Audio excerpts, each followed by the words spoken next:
ഇപ്പം എത്രയോ സാക്ഷ്യങ്ങൾ ഇവിടെ പറയുന്നു, എത്രയോ സാക്ഷ്യങ്ങൾ പറയുന്നു. അതായത് ഒരു രസകരമായൊരു സാക്ഷ്യം, അതായത് മരിയ റെജിയുടെ സാക്ഷ്യമില്ലേ. മരിയ റെജിക്ക് എന്താ പ്രശ്നം വെച്ച് കഴിഞ്ഞാൽ അവർ വൈല ഉള്ള ആളാണ്. റെജി അവരുടെ ഭർത്താവാണ്. അവർക്ക് 11 വർഷമായിട്ട് മക്കളില്ല. 11 വർഷമായിട്ട് മക്കളില്ല. അപ്പോൾ 2016 കൂടി അവരെല്ലാം മെഡിസിൻ സ്റ്റോപ്പ് ചെയ്യും.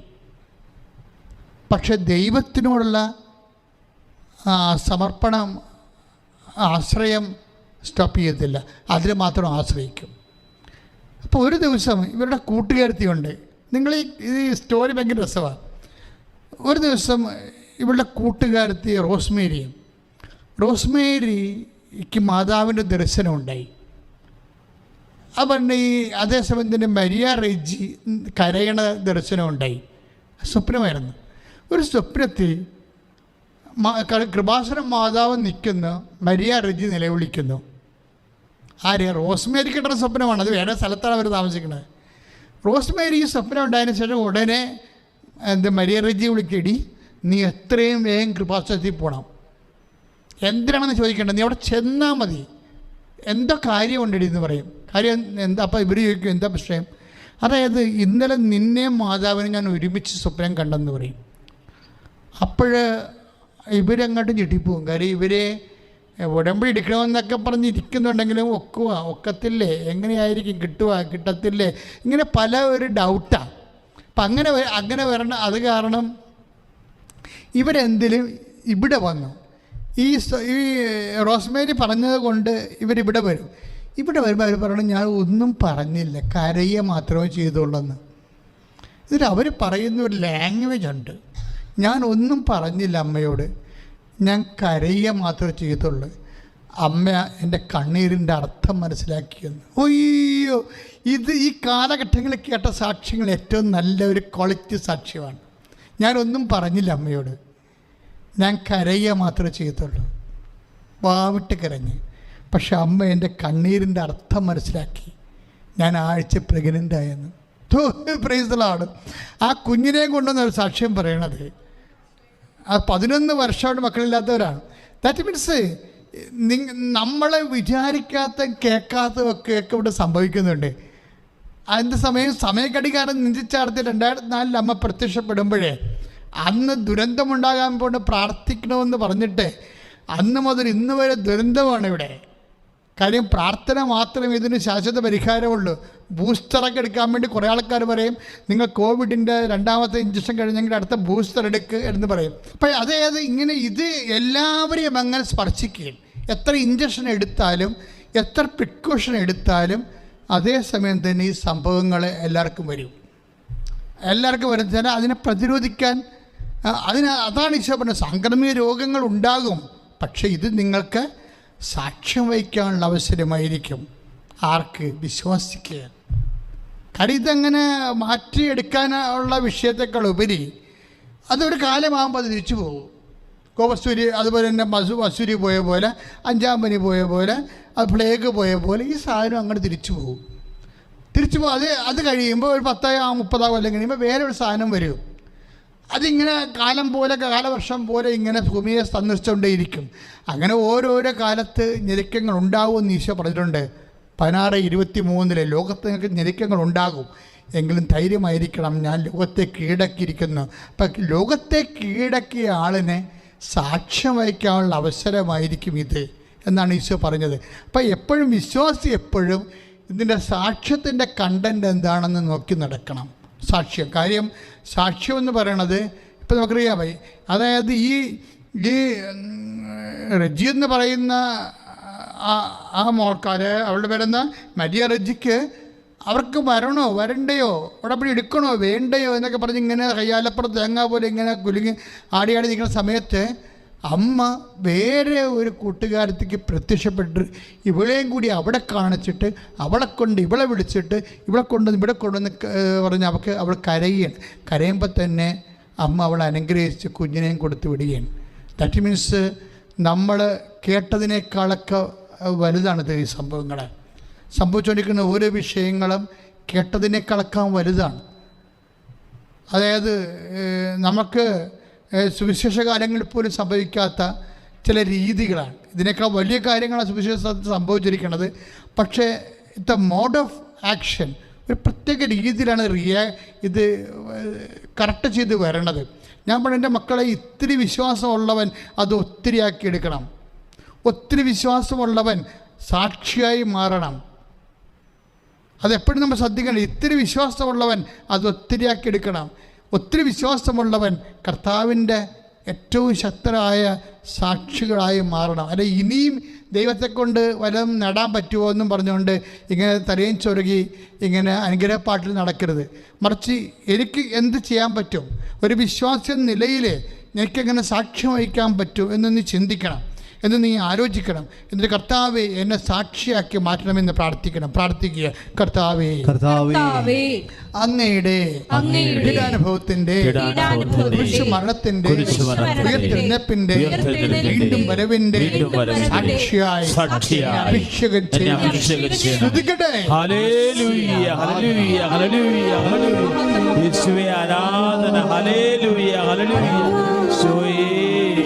ഉടമ്പടിയെടുത്ത മക്കളെ സ്പർശിക്കുന്നു. നന്ദി.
എൻ്റെ മക്കളുടെ ചില സമയത്ത് ഒരു മനുഷ്യൻ, അതായത് ചില സമയത്ത് ഗോഡ് ക്രിയേറ്റഡ്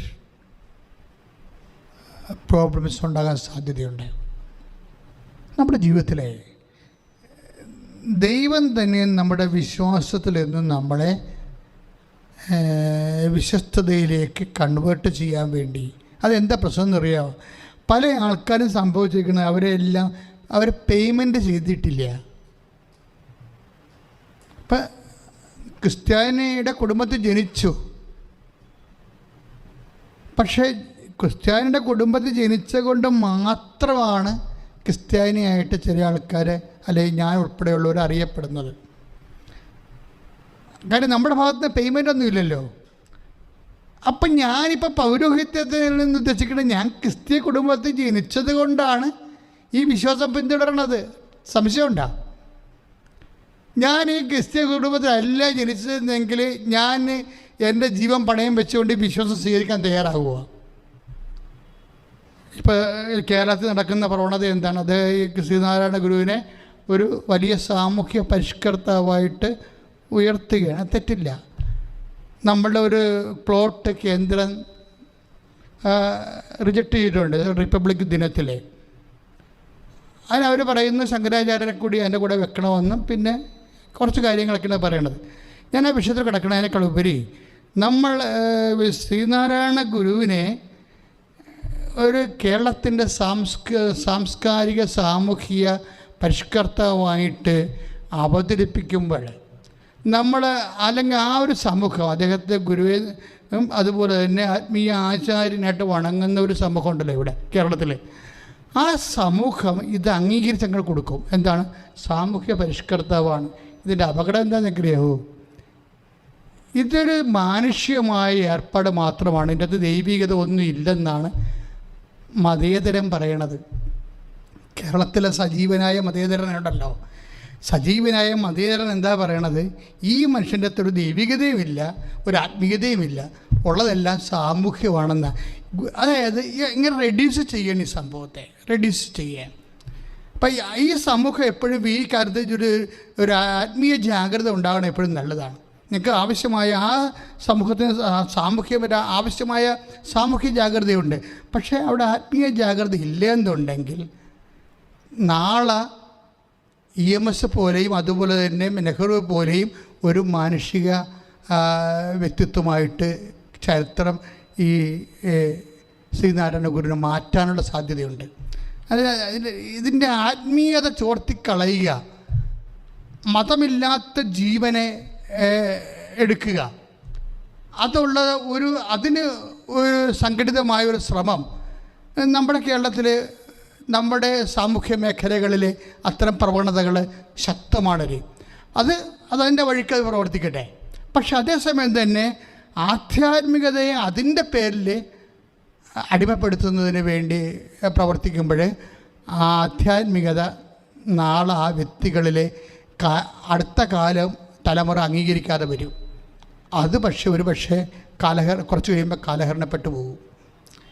സാമൂഹ്യമായ ഒരു വിഷയം മാത്രമാണ്, അതിൻ്റെ ഒരു ഔന്നത്യത്തിന് വേണ്ടി മാത്രമാണ് ഒരു വ്യക്തിയെ നമ്മൾ ബ്രാൻഡ് ചെയ്താൽ എത്രയും വേഗം അത് കാലഹരണപ്പെടും. കാര്യം വേറൊരു കാലം വരുമ്പോൾ അതെല്ലാം ഈ കാലത്തിൻ്റെ ഒരു ആളായിട്ട് മാറും. ഇപ്പം ഞാനതൊരു വിഷയം എൻ്റെ ഒരു ചിന്താ നിരീക്ഷണമാണ്. ആർക്കെങ്കിലും ഡിസ്റ്റർബ് ആയിട്ടുണ്ടെങ്കിൽ ഞാൻ നേരത്തെ മുൻകൂർ മാപ്പ് ചോദിക്കുകയാണ്.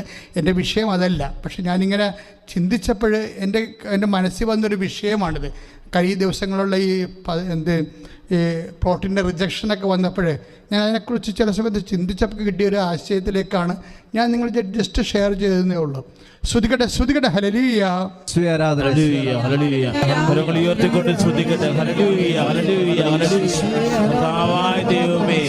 അവിടുത്തെ സാന്നിധ്യത്തെ ഓർത്ത് നന്ദി പറയുന്ന കർത്താവേ, ജനതയുടെ മനസ്സിനും തീർത്ഥമാക്കുന്ന ചിന്തകളാൽ അഭിഷേകിച്ച് നന്ദി പറയുന്നു. ആരാധന, ആരാധന,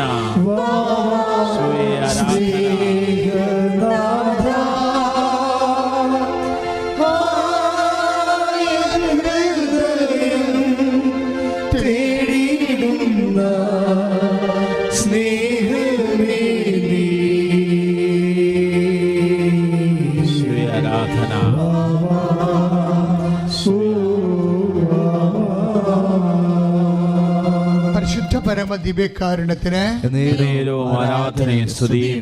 നമ്മുടെ സബ്ജക്റ്റിലൂടെ നമ്മൾ വരികയാണ്. നമ്മുടെ സബ്ജക്റ്റ് എന്ന് വെച്ച് കഴിഞ്ഞാൽ അതായത് ക്രിയേറ്റഡ് സൈലൻസ്, അതായത് നിർമ്മിത നിശബ്ദത. നിർമ്മിത നിശബ്ദത, ക്രിയേറ്റഡ് സൈലൻസ് ഓഫ് സ്പിരിച്വാലിറ്റി അല്ലെങ്കിൽ ഓഫ് ഡിവിനിറ്റി. ദൈവത്തിൻ്റെ നിർമ്മിത നിശബ്ദത. അതെന്ന് വെച്ചാൽ ചില സമയത്ത് നമ്മൾ എത്ര പ്രാർത്ഥിച്ചാലും നമ്മൾ എത്ര വിശുദ്ധരാണെങ്കിലും നമ്മൾ എത്ര ദൈവത്തിന് വേണ്ടി ജീവിക്കുന്നതാണേലും ദൈവത്തെ ഫീൽ ചെയ്യാത്ത ഒരവസ്ഥ. ദൈവത്തിൻ്റെ presence, we will not feel the presence. ദൈവം നമ്മൾ കൈവിട്ട പോലെ നമുക്ക് തോന്നും. ഇത് സ്വാഭാവികമായ ഒരു സാധാരണ ഒരു ഇവോൾവിങ് എന്നുണ്ടാകാം, ജീവിതത്തിലുണ്ടാകുന്ന സാഹചര്യത്തിൽ നിന്ന് ഇങ്ങനെ രൂപപ്പെട്ട് വരാം. പക്ഷേ ക്രിയേറ്റഡ് സൈലൻസ് എന്ന് പറഞ്ഞ നിർമ്മിത നിശബ്ദത എന്ന് പറയുന്നത് ദൈവം തന്നെ നമ്മുടെ ജീവിതത്തിലെ, അതായത് ഞാൻ മുമ്പ് പറഞ്ഞില്ലേ, ഓരോരുത്തരും ഓരോ മതത്തിൽ ജനിച്ചത് കൊണ്ടാണ് ആ മതം ആചരിച്ചു പോണത്. അപ്പോൾ അവരെ വിശ്വാസിയെന്ന് നമുക്ക് പറയാൻ പറ്റത്തില്ല, എന്നെയും പറയാൻ പറ്റത്തില്ല. നീ ക്രിസ്തീയ കുടുംബത്തിൽ ജനിച്ചു, നിനക്ക് തോമസിൻ്റെയും മറിയാമ്മയുടെയും മകനായിട്ട് നീ ജനിച്ചത് കൊണ്ട് നിനക്ക് ഒരു ക്രിസ്തീയ പേര് വിട്ടു. അപ്പോൾ ആ പേര് നീ ചുമന്നുകൊണ്ട് ഇങ്ങനെ ജീവിച്ചു പോകുന്നു. ഇല്ലേ കിട്ടി അങ്ങനെയൊക്കെ ഉള്ള ഒരു അഴകൊഴുമ്പം വിശ്വാസിയായിട്ട് പല ആൾക്കാരെയും കാണുമ്പോൾ കഞ്ചാവ് പിടിച്ച വിശ്വാസികളെ കണ്ടിട്ടില്ലേ? വിശ്വാസികളാണ്, പക്ഷെ കഞ്ചാവ് പിടിച്ച പോലെ ഇരിക്കും. എന്താണ്? നിലത്തുറക്കത്തില്ല. അതാണ് പ്രശ്നം. പിന്നെ അവർ കൈ ഇവിടം വരെ നീട്ടി, ഇഞ്ചക്ഷൻ എടുക്കുന്ന ആൾക്കാർ കണ്ടിട്ടില്ലേ? അവർ കൈ നീട്ടി ഇവിടെ നിൽക്കും. അതാണ് ഇഞ്ചക്ഷൻ എടുക്കുന്ന സ്ഥലം കാണാമല്ല. അത് കഴിഞ്ഞാൽ ചില ആൾക്കാർ കാണിപ്പിക്കാതിരിക്കും. ഇഞ്ചക്ഷൻ എടുക്കണവർ കണ്ടിട്ടില്ലേ? അവരെന്ത് ചെയ്യും? കൈ നീട്ടി അങ്ങനെ ഇട്ടേക്കും. എന്നിട്ട് അവരെ ബ്രദർമാരെപ്പോലും നടക്കും. കണ്ട വിശുദ്ധന്മാരും തോന്നുകയും ചെയ്യും. ഒറ്റ മുണ്ടും വെള്ള മുണ്ടൊക്കെ കൊടുത്ത്. കാര്യം എന്താ, കഞ്ചാവ് ഈ സിറിഞ്ച് എടുക്കുന്ന പാർട്ടിയാണ്. പക്ഷേ ഇതുപോലെ ചില ആൾക്കാർ ഇഞ്ചക്ഷൻ എടുക്കുന്ന കൈകളെ മറക്കണ പോലെ വിശ്വാസത്തെ മറച്ച് പിടിക്കും. അപ്പം കുഞ്ഞുങ്ങളൊക്കെ ജ്ഞാനസ്നാനപ്പെടുത്താൻ ചെല്ലുമ്പോൾ ഈ വിശ്വാസം പുറകെ പിടിക്കണ്ടിട്ടില്ലേ? സൈജു കുയിജു എന്നൊക്കെ പറഞ്ഞ് പേരിടണത് എന്താ? അവന് ക്രിസ്ത്യൻ പേരൊന്നും ഇടത്തില്ല അവൻ. കാര്യം അവന് വിശ്വാസം മറച്ച് പിടിക്കണം. അതുതന്നെ, അവന് വിശ്വാസം മറച്ചു പിടിക്കണം. ഇങ്ങനെ എന്തോ മറച്ചു പിടിക്കാൻ വേണ്ടി അച്ഛന്മാർ തന്നെ അവരുടെ വസ്ത്രം ഇടാതെ ഓരോ സ്ഥലങ്ങളിൽ നടക്കണം കേട്ടില്ലേ? ഇപ്പം നമ്മൾ ഈ ടി വി തന്നെ ചില ആൾക്കാർ ഇൻ്റർവ്യൂ കൊടുക്കുന്നത് പാൻസും കോട്ടിട്ടല്ലേ? ഫാക്ടറി ജീവനക്കാരെപ്പോലെ കൊടുക്കണില്ലേ? എന്താ കാര്യം? അവർക്കെന്തോ മറച്ചു പിടിക്കാനുണ്ട്. വിശ്വാസം മറച്ചു പിടിക്കുന്ന ആൾക്കാർ അവരവിശ്വാസികളാണ്. ശരിക്കും പറഞ്ഞാൽ അവർ പേടിക്കുന്നു, വിശ്വാസത്തെ പേടിക്കുന്നു. ഞാനൊരു വിശ്വാസിയാണെന്ന് ഏറ്റു പറയാൻ വേണ്ടി അവർക്ക് ഭയങ്കര ബുദ്ധിമുട്ട്. ഞാനൊരു വൈദികനാണ്, സിസ്റ്ററാണെന്ന് ഏറ്റു പറയാൻ വേണ്ടി ബുദ്ധിമുട്ട്. അതൊരു ഭയങ്കര അതാണ് ഈ ക്രൈസിസ് എന്ന് പറയണത്, ഐഡൻറ്റിറ്റി ക്രൈസിസ് എന്ന് പറയണത്.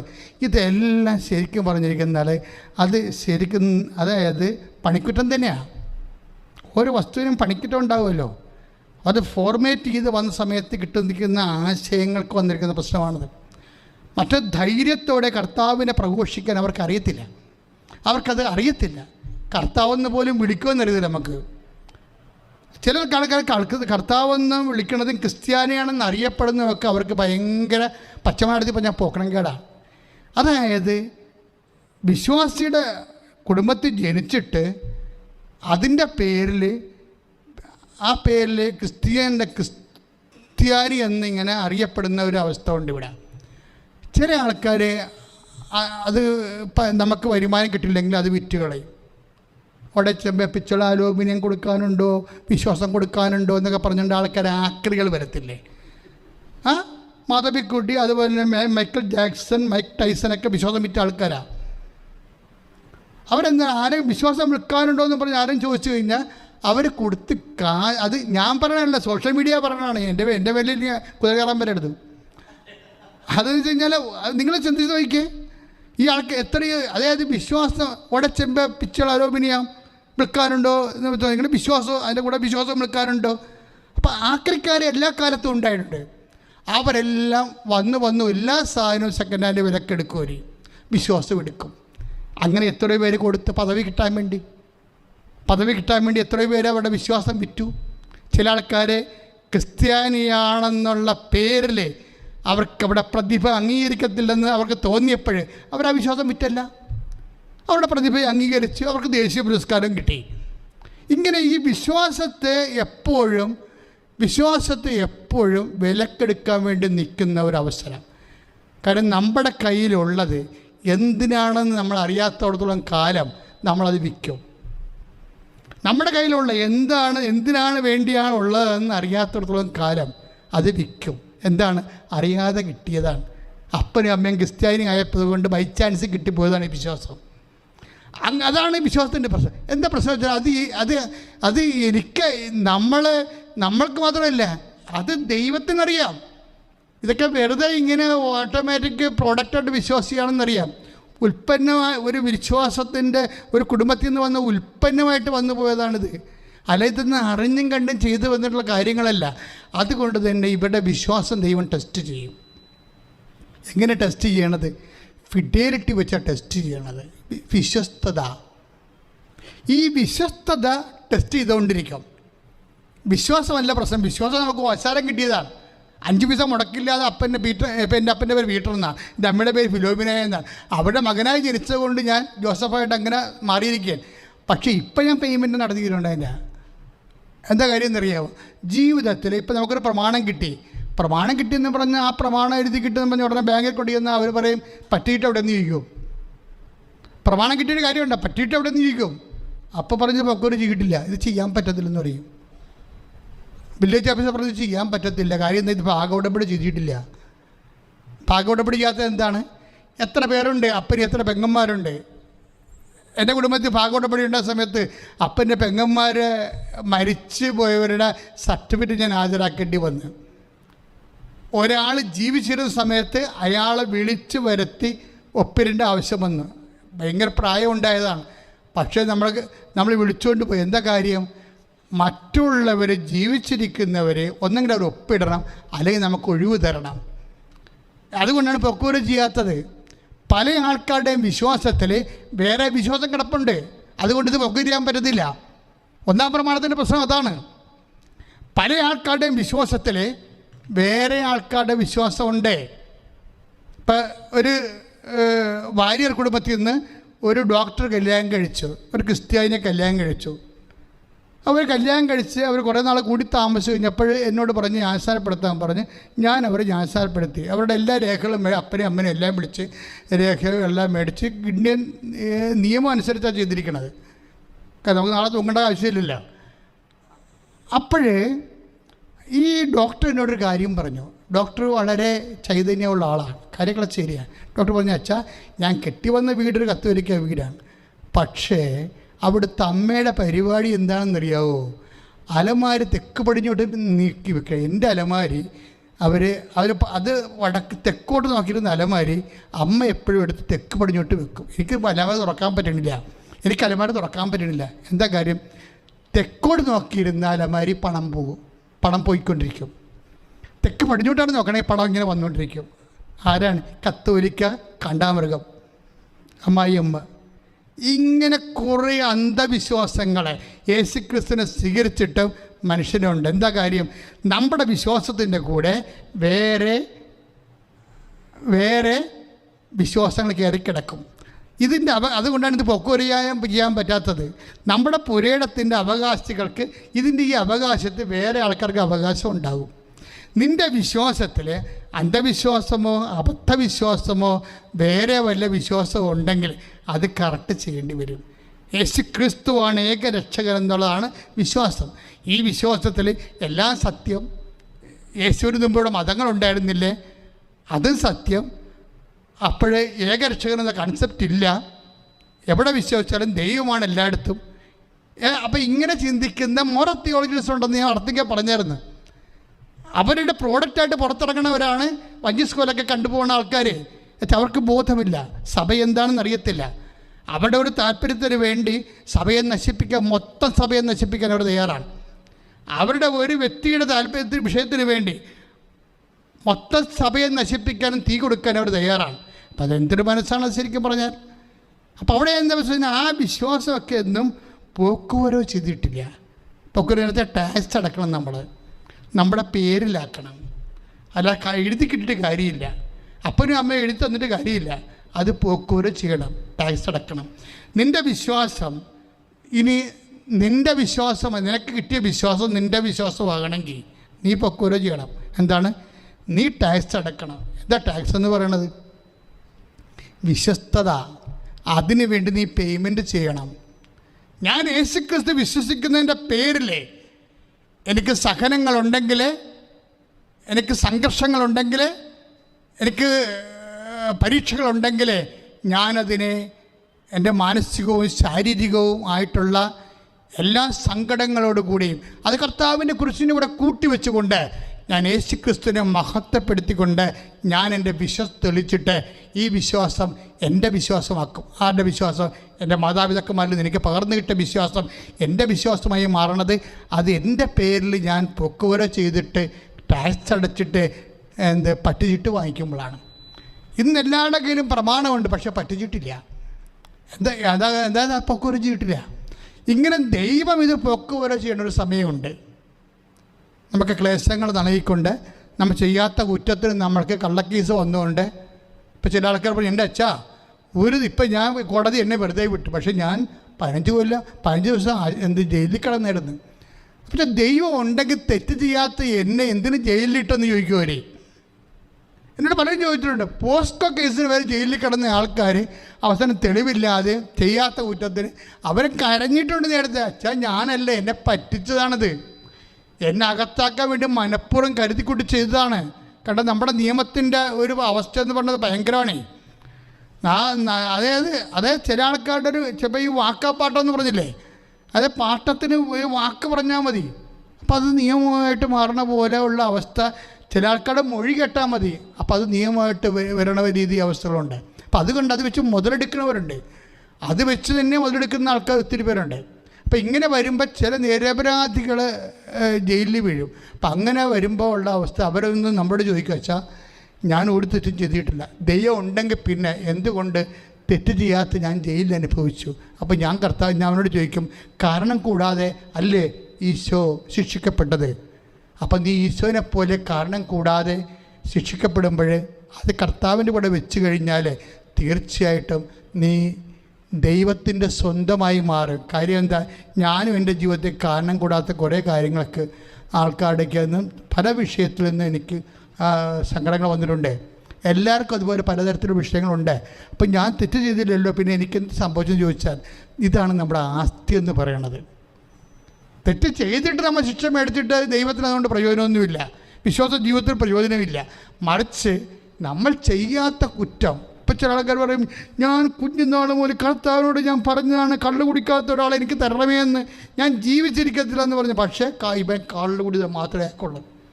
അപ്പം നമ്മൾ പ്രാർത്ഥിക്കണമല്ല നമുക്ക് കിട്ടണത്. അപ്പോൾ അങ്ങനെ കിട്ടുമ്പോൾ ദൈവം നമുക്ക് തരുമ്പോൾ അതിനോട് നമ്മൾ കാണിക്കുന്ന നിലപാടുകൾ, അതാണ് വിശ്വസ്തത എന്ന് പറയണത്. ഇത്രയും സഹനം ഉണ്ടായിട്ടും ഇതിലൊന്നും എനിക്ക് പങ്കില്ലാഞ്ഞിട്ടും ഞാൻ യേശുക്രിസ്തുവിനെ പ്രതി കർത്താവിൻ്റെ നാമത്തിൽ സ്വീകരിക്കുമ്പോൾ നമ്മൾ സ്വീകരിക്കുന്ന കർത്താവിനെ തന്നെയാണ്. എന്തിൻ്റെ പേരിൽ? നമ്മുടെ വിശ്വാസത്തിൻ്റെ പേരിൽ. അപ്പോൾ എന്തായി മാറും? നമ്മൾ ദൈവത്തിൻ്റെ വിശ്വസ്തയായി മാറും, വിശ്വസ്തനായി മാറും.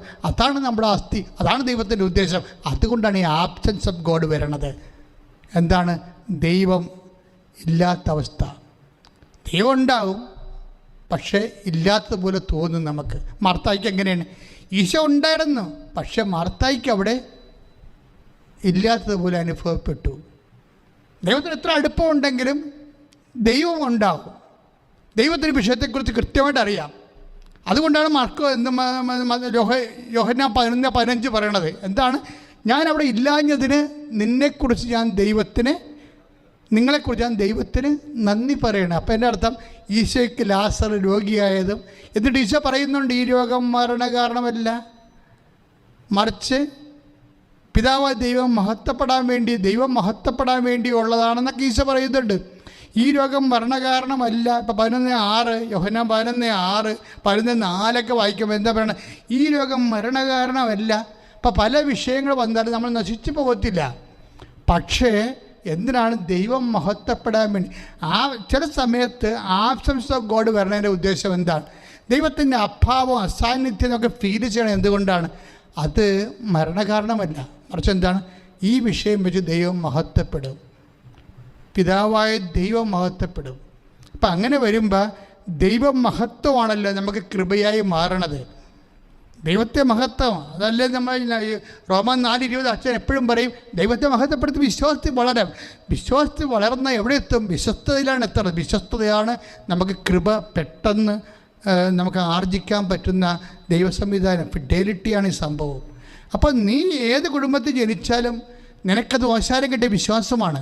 പക്ഷെ അത് ദൈവം, അത് നിൻ്റെ ഓണർഷിപ്പ് നിനക്ക് തരണമെന്നുണ്ടെങ്കിൽ you have to pay in cash and kind, pay in faith and fidelity.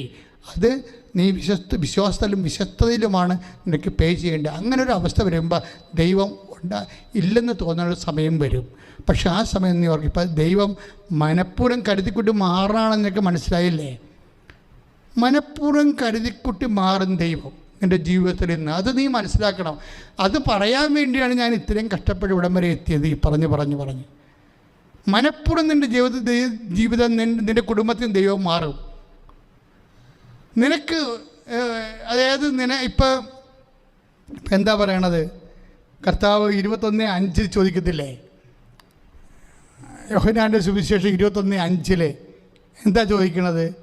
കുഞ്ഞുങ്ങളെ, നിങ്ങളുടെ അടുക്കൽ മീൻ വല്ലതുമുണ്ടോ? നിങ്ങളുടെ അടുക്കൽ മീൻ വല്ലതും ഉണ്ടോ? അതാണ് ഒരു ചോദ്യം. നിങ്ങളുടെ അടുക്കൽ മീൻ വല്ലതും ഉണ്ടോ എന്ന്.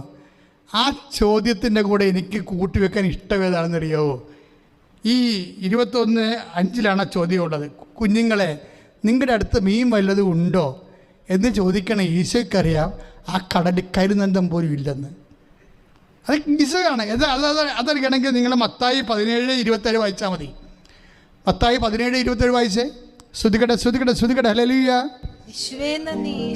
എങ്കിലും അവർക്ക് ഇടർച്ച ഉണ്ടാകാതിരിക്കാൻ നീ കടലിൽ പോയി ചൂണ്ടയിടുക. എങ്കിലും അവർക്ക് ഇടർച്ച ഉണ്ടായിരിക്കാൻ നീ കടലിൽ പോയി ചൂണ്ടയിടുക. ആദ്യം ലഭിക്കുന്ന മത്സ്യത്തിന്റെ വായ് തുറക്കുമ്പോൾ ഒരു നാണയം കണ്ടെത്തും. അതെടുത്ത് എനിക്കും നിനക്കും വേണ്ടി അവർക്ക് കൊടുക്കുക. Praise the Lord. എന്താണ് സംഭവിച്ചിരിക്കുന്നത്?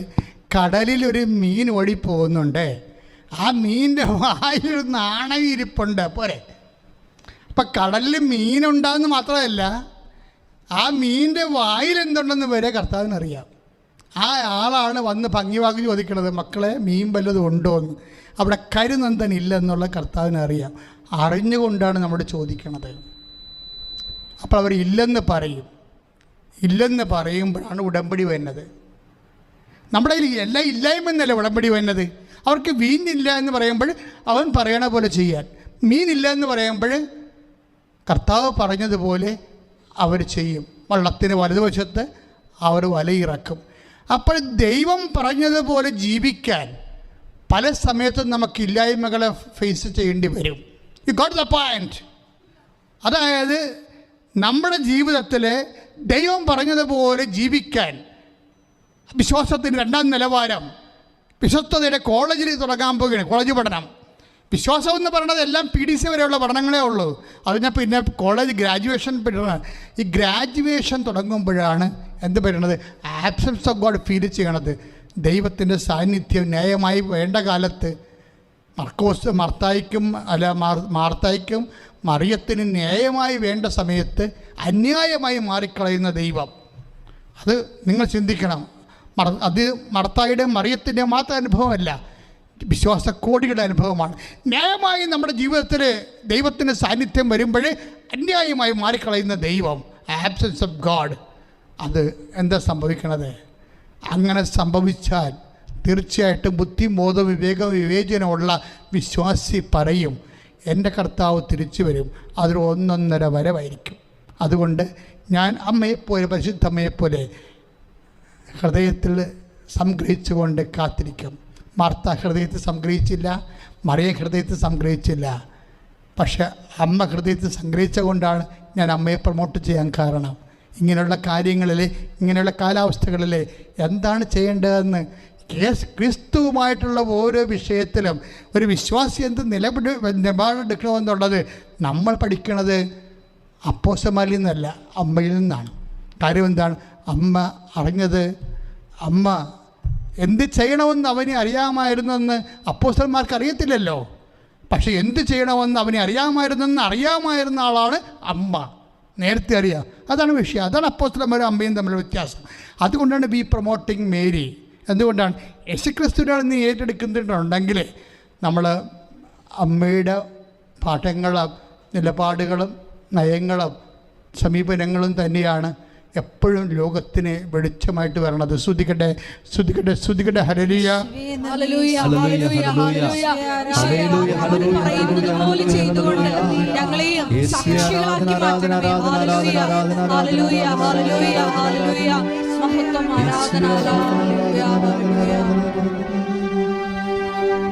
പ്രിയമുള്ളവരെ, നമ്മൾ രോഗസൗഖ്യ പ്രാർത്ഥനയിലേക്ക് പ്രവേശിക്കുകയാണ്. ഓൺലൈനിലുള്ളവരെല്ലാവരും നിൽക്കുക. കർത്താവിൻ്റെ തിരുസന്നിധിയിലെ ഈശോ ജീവിതത്തിൻ്റെ വ്യത്യസ്തങ്ങളായ പാഠങ്ങളെ നമുക്ക് നൽകി. നമ്മുടെ ജീവിതത്തിൻ്റെ കാലാവസ്ഥ മാറ്റങ്ങൾ വരുമ്പോൾ അതിൽ ദൈവത്തിൻ്റെ മനസ്സിനൊപ്പം നിൽക്കാനും സഞ്ചരിക്കാനും അമ്മ നൽകിയ മരിയൻ പാഠങ്ങൾ, ഈ മരിയൻ ഉടമ്പടി ധ്യാനത്തിൽ നിന്ന് കർത്താവ് നമുക്ക് പകർന്നു നൽകി. കർത്താവിന് നമുക്ക് നന്ദി പറയാം.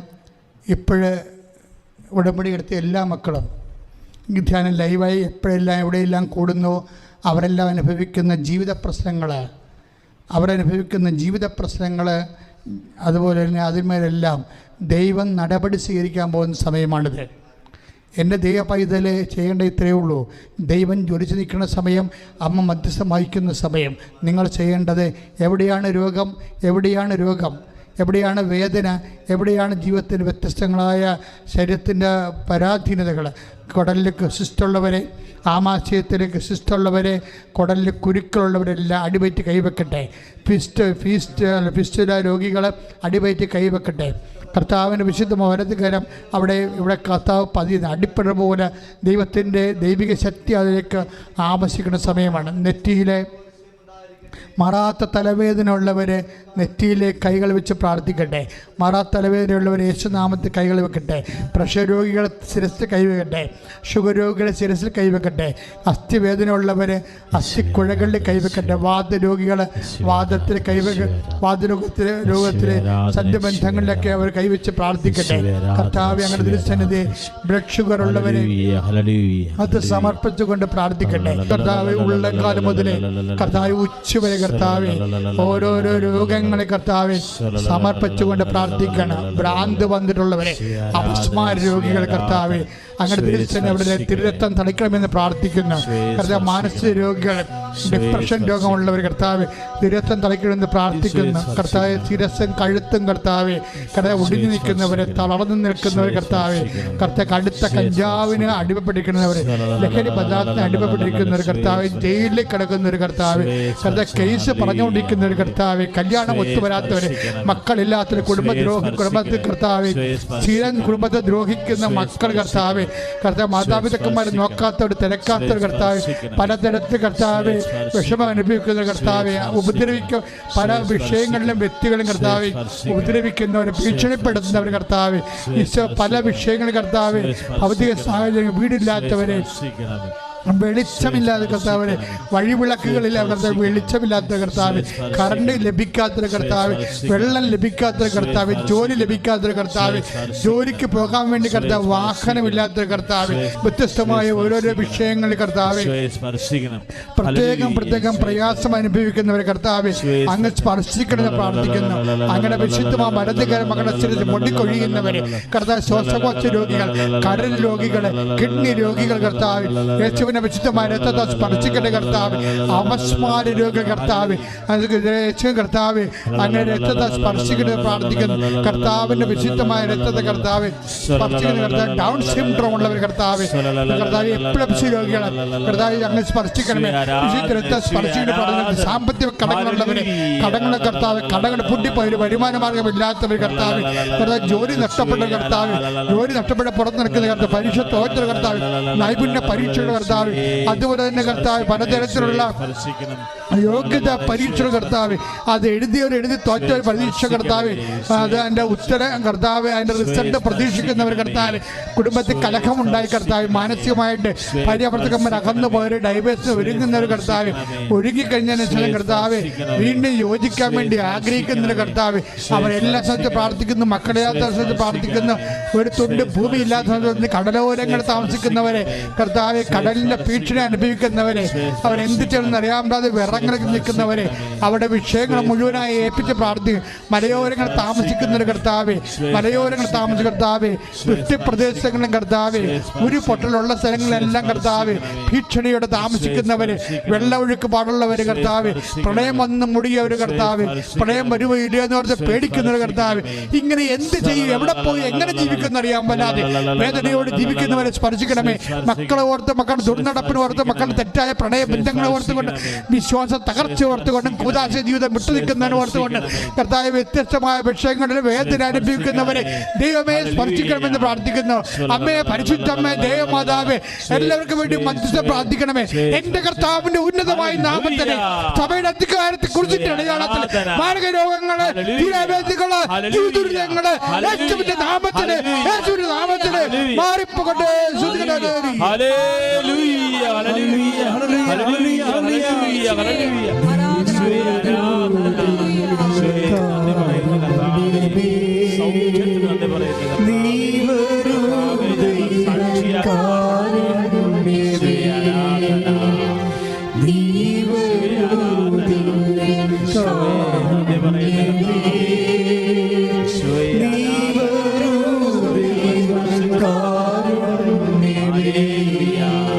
ജീവിതം നിന്റെ കാരുണ്യമേ ജീവനേ നിത്യകാരുണ്യമേ, ജീവിതം നിന്റെ കാരുണ്യമേ, ജീവനേ നിത്യകാരുണ്യമേ. മൗനമായി പ്രാർത്ഥിക്കേണ്ട സമയമാണ്. മൗനമായി പ്രാർത്ഥിക്കേണ്ട സമയമാണ്. വ്യക്തിപരമായ ആവശ്യങ്ങൾക്ക് വേണ്ടി ആശീർവാദത്തിൻ്റെ സമയമാണ്. അതുകൊണ്ട് തന്നെ മുട്ടുകൾ കുത്തി കൈകൾ കൂപ്പി കണ്ണടച്ച് മൗനമായി നിൻ്റെ കുടുംബത്തിൻ്റെ വിഷയങ്ങൾ പരിശുദ്ധ അമ്മയുടെ മധ്യസ്ഥ ഈശോയ്ക്ക് സമർപ്പിക്കേണ്ട സമയമാണ്.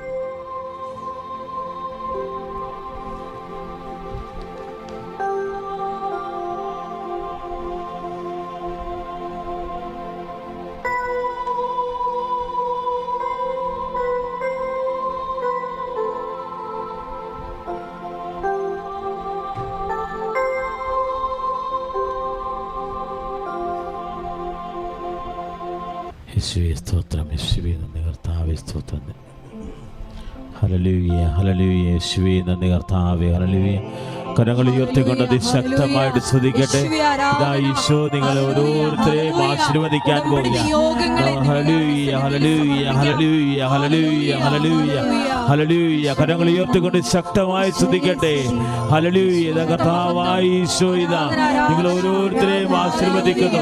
ഉടമ്പടി എടുത്ത് പ്രാർത്ഥിക്കുന്ന മക്കള്, ഓൺലൈൻ ഉടമ്പടി എടുത്ത് പ്രാർത്ഥിക്കുന്നവര്, ലൈറ്റ് ക്യാൻഡിൽ പ്രയർ റിക്വസ്റ്റ് എടുത്ത് പ്രാർത്ഥിക്കുന്നവര്, ഈ ശുശ്രൂഷ ടെലിവിഷൻ ചാനലിലൂടെയും കൃപാസനം യൂട്യൂബ് ചാനലിലൂടെയും കണ്ട് പ്രാർത്ഥിക്കുന്നവര്, നിയോഗാർത്ഥം ഷെയർ ചെയ്ത് പ്രാർത്ഥിക്കുന്നവര് കർത്താവ് ആശീർവദിക്കുകയാണ്. ഉടമ്പടി 1, 2, 3, 4 തവണകൾ പുതുക്കി നിയോഗങ്ങൾ സമർപ്പിച്ചവരെ ഈശോ ആശീർവദിക്കുകയാണ്. അത് കരങ്ങൾ ഉയർത്തി ശക്തമായി ശ്രദ്ധിക്കട്ടെ. കൃപാസനത്തെ പ്രത്യക്ഷയായ പരിശുദ്ധമ്മയുടെ പ്രത്യക്ഷീകരണം തിരുസഭ ഏറ്റെടുക്കുന്നതിന് വേണ്ടി തിരുസഭയെ സമർപ്പിച്ചുകൊണ്ട് പ്രാർത്ഥിക്കുന്നു. കൃപാസനത്തിന് ധ്യാനഗുരു ഡോക്ടർ ഫാദർ വി.പി. ജോസഫ് വലിയ വീട്ടിനെ സമർപ്പിച്ച് പ്രാർത്ഥിക്കുന്നു. കൃപാസന ശുശ്രൂഷകളെ പ്രാർത്ഥിക്കുന്നു. Hallelujah, hallelujah. അനേക ആയിരങ്ങള് ബഹുമാനോട് ജോസഫിന്റെ കയ്യൊപ്പ് ശുശ്രൂഷ രോഗികളെ സമർപ്പിക്കുന്നു. Hallelujah, hallelujah, hallelujah.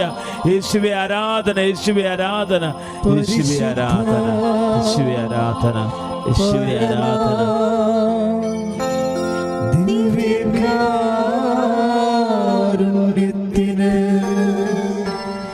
ഇന്നേരം ആരാധനയും സ്തുതിയും പുകഴ്ചയും ഉണ്ടായിരിക്കട്ടെ. പരിശുദ്ധ പരമാ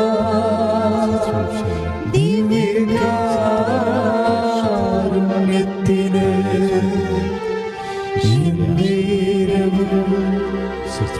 ആരാധനയും സ്തുതിയും പുകഴ്ചയും ഉണ്ടായിരിക്കട്ടെ.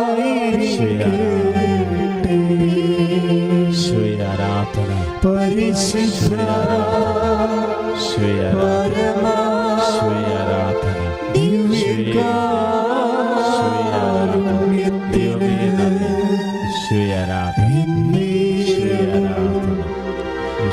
ആരാധനയും സ്തുതിയും പുകഴ്ചയും